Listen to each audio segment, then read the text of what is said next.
Cole Haferman, Miles Klotz, Nathan Horsch, Madi Enger. Ian Niles. On September 28, 1918, Private Henry Tandy, a British soldier who served in both the First and Third Battle of Ypres and the Battle of the Somme in World War I, came across a wounded German soldier who was retreating with the other German troops. Tandy raised his rifle and prepared to shoot the man. He saw the pain and sorrow in the wounded soldier's eyes, and he let him live. Little did Tandy know that he just let the man that would almost single-handedly start World War II live to see another day. This story, told by Paul Doswell, winner of the Historical Association Young Quills Award in 2012 and 2013, was taken from his book War Stories, True Stories from the First and Second World Wars, published in 2006. Every single student at ZM schools has learned about World War II in Mr. Smith's history class. The battles, the alliances, and the leaders made it the bloodiest and largest war in history. Many of us have also had ancestors who fought in this war to ensure the United States remained a free country. According to the Britannica Encyclopedia article titled World War II, last edited in June of 2015, 40 to 50 million people died in this horrific war, and we need to understand its causes in order to prevent it from happening again. World War II was one of the most significant events in world history. There were a large number of contributing factors that led to this event. First, we will talk about the complicated network of alliances. Second, we will talk about the assassination of Archduke Franz Ferdinand.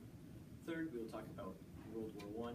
Fourth, we will talk about the economic collapse of Germany. And finally, we will talk about the appeasement of Hitler.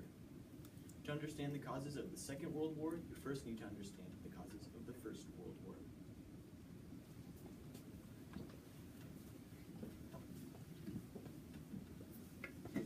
One cause of the First World War was the complicated network of alliances in Europe. According to the Columbia Electronic Encyclopedia article titled The Triple Alliance and Triple Entente, last edited in 2016, Germany and Austria joined forces in 1879, and Italy joined the Union in 1882, forming the Triple Alliance. The Triple Alliance would later be known as the Central Powers. In this illustration, the Central Powers are shown in orange. In 1891, Russia and France joined forces to form the Franco-Russian Entente. This agreement essentially stated that if either country faced a threat from an outside force, they would consult each other. In 1892, this agreement turned into a military convention, and in 1894, it turned into a full-on alliance.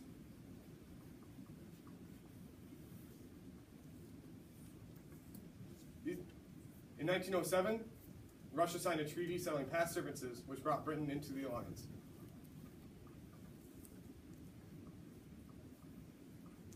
Together, Britain, Russia, and France formed the Triple Entente.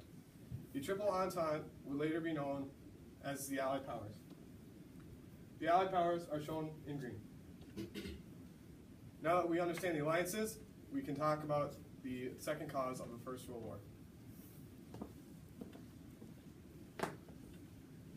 The assassination of Archduke Franz Ferdinand was a critical event in history. Archduke Franz Ferdinand was assassinated on June 28, 1914. Franz Ferdinand visited Sarajevo to inspect the imperial armed forces in the countries of Bosnia and Herzegovina. These countries were annexed by Austria-Hungary in 1908. According to Simon Winder, a British writer and publisher at Penguin Books, in his article, Who Was Franz Ferdinand?, published in 2014, there was one main reason for his assassination, that being that Serbian nationalists did not agree with the annexation of these countries. These nationalists felt that these countries should belong to Serbia. Most Bosnians, as well as Serbs, were considered Slavic people. Ending the Austro-Hungarian rule in Bosnia would allow these countries to unite and form one independent Slavic country. A group of nationalists, known as the Black Hand, hatched a plot to assassinate the Archduke during his trip to Sarajevo. The group recruited 3 Bosnian student activists and armed them with pistols, grenades, and cyanide pills. They were to assassinate the Archduke and then commit suicide using the cyanide so the assassination could not be traced back to the Black Hand. All 3 of the assassins were slowly dying of tuberculosis, so they saw no problem in dying for a noble cause. Upon arrival in Serbia, the Archduke, as well as his motorcade, were greeted by large crowds. The first assassin threw a grenade at the Archduke's vehicle, but missed and hit the car behind him. The Archduke and the motorcade fled for the safety of City Hall. Later, the Archduke returned to the hospital that was holding those injured in the attack. The driver took a wrong turn right past one of the assassins. The assassin seized the opportunity and shot both the Archduke and his wife, killing them both. All three of the assassins then took their cyanide pills in an attempt to commit suicide. However, this failed. All three of them were arrested. Under interrogation, it was revealed that the Black Hand was responsible for the assassination. Austria-Hungary issued an ultimatum to the Kingdom of Serbia, which was partially rejected. Following the rejection, Austria-Hungary declared war. Now that we know the causes of the First World War, we must now look at how the war affected the world. After Archduke Franz Ferdinand was assassinated, the numerous ties between countries split into two sides. According to Paul Dalzell, an established history writer for Usborne Publishing, in his book The World Wars, published in 2007, it is stated that, although the Allied powers were larger in number, they were more spread out and could not rely on each other for support. The main Allied powers consisted of Britain, France, Russia, and Belgium. The Central Powers were made up of fewer countries. However, they were larger and possessed more fighting power. The main Central Powers included Germany, Austria-Hungary, and the Turkish Empire. World War I was originally expected to be over by Christmas 1914. However, both sides dug trenches, creating a stalemate that would last 4 long years. World War I finally ended on November 11, 1918. In January of 1919, peace talks between the nations began. According to Russell Friedman, a Newbery Medal-winning history author, in his book The War to End All Wars, published in 2010, it is stated that only the leaders of winning nations were allowed to attend the meeting. From left to right, these leaders are Prime Minister David Lloyd George of Britain, Prime Minister Georges Clemenceau of France, and President Woodrow Wilson of the United States. Germany, and even Russia, who was with the Allies prior to their exit from the war in 1917, was not allowed to be present at the meeting. President Wilson wanted to establish a League of Nations in order to prevent future wars from occurring. However, it was poorly established and failed miserably. Prime Minister Georges Clemenceau, being from the only negotiating country that experienced fighting on home soil, wanted to make sure Germany would never again be powerful enough to threaten Europe. Prime Minister David Lloyd George wanted Germany to be disarmed, but not completely destroyed. Germany had been a large trading partner with Britain prior to World War I, and he also did not want Germany to be vulnerable to the communism that was beginning in Russia. It took many months, but finally an agreement was reached between the nations. This agreement is known as the Treaty of Versailles. Underneath the War Guilt Clause, Germany was blamed for the entirety of the war. They were forced to pay reparations to the Allies, totaling over $33 billion. According to H.P. Wilmot, a member of the Royal Historical Society, in his book World War I, published in 2009, it is stated that it took until October 3, 2010 for this debt to be paid off in full. Germany also had to give up territory to the countries of Belgium, France, and the newly independent Poland.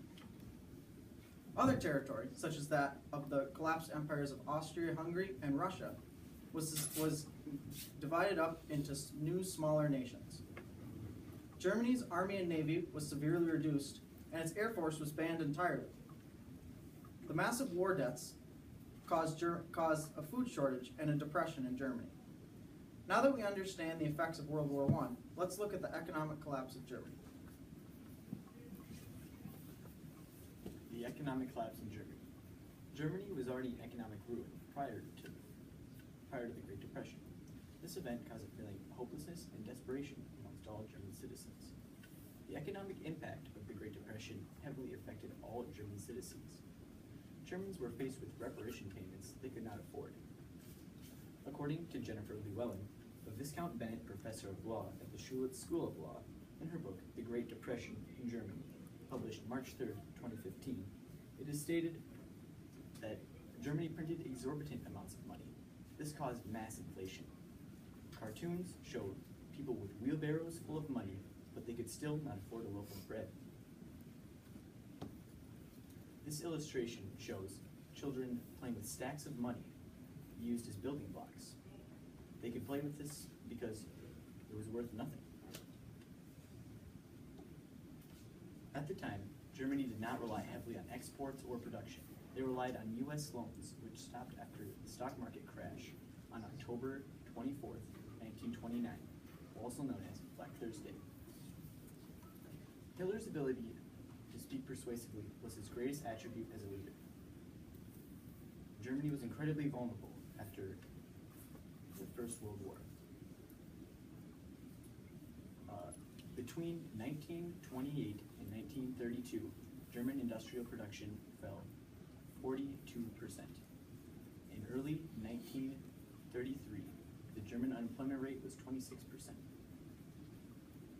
Adolf Hitler began speaking for the National Socialist German Workers' Party, also known as the Nazis, in the early 1920s.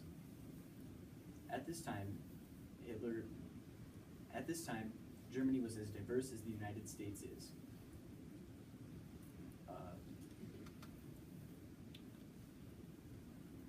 Hitler made Jews the scapegoat for German issues.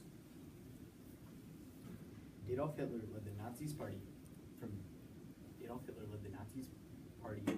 beer halls to campaigning for German parliament seats. According to Daniel Castillo, a winner of the Trillium Book Award, in his article, The Great Depression in Germany, published December 5th, 2013, it is stated that Hitler had two big ideas. The first was to find someone to blame for German issues, and the second was to find a way to eliminate German unemployment.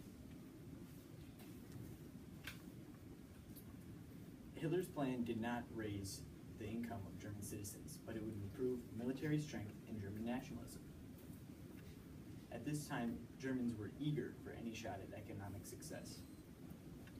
Hitler provided an extremely detailed and well-organized plan to restore Germany to its former power. Hitler fulfilled his promise and began his rise. According to Peter Crisp, a member of the Victorian Legislative Assembly, in his book, Fighting for Freedom, published in 2010, it is stated that the Great Depression heavily affected Germans. It led to dire conditions. Voters were psyched out by the economic collapse, and they avoided the mainstream political parties. This provided the Nazi Party a direct opportunity to gain political support. At that time, they had only a few political seats. That was soon to change.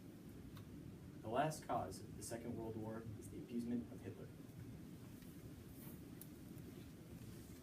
According to David Faber, a concentration camp survivor and an award-winning educator on the Holocaust, stated in his book titled Munich 1938, published in 2009, it says that appeasement is simply giving the bully what he wants in an attempt to preserve peace.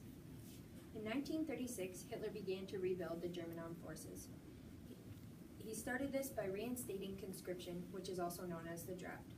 By 1938, Germany had 95 warships, over 8,200 airplanes, and an army of over 1 million soldiers. In 1936, Hitler also decided to reclaim the Rhineland. The Rhine River is located in West Germany and was supposed to be demilitarized. Hitler sent his troops into the Rhineland, which was a breach in the Treaty of Versailles. But Britain and France both overlooked this. In 1938, Germany invaded Austria. This broke the Treaty of Versailles. The Austrian Chancellor asked Britain and France for their help, but they did not partake, hoping that Hitler would finally be satisfied. In 1938,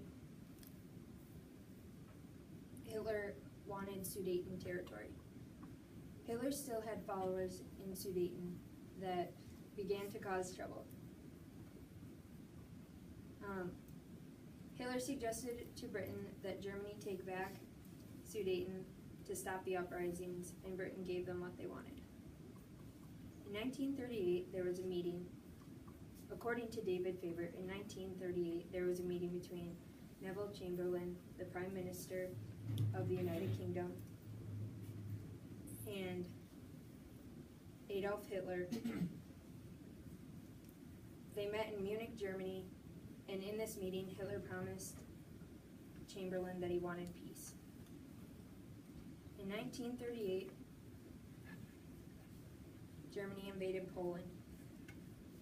The Nazis dressed German prisoners as Polish soldiers and then had them executed.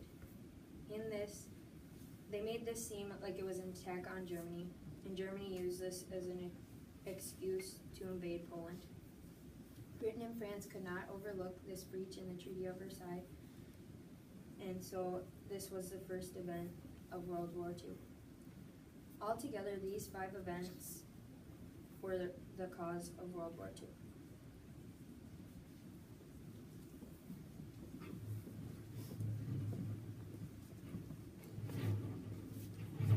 In conclusion, World War II was one of the most significant events in history, and there were a large number of factors that resulted in its occurrence.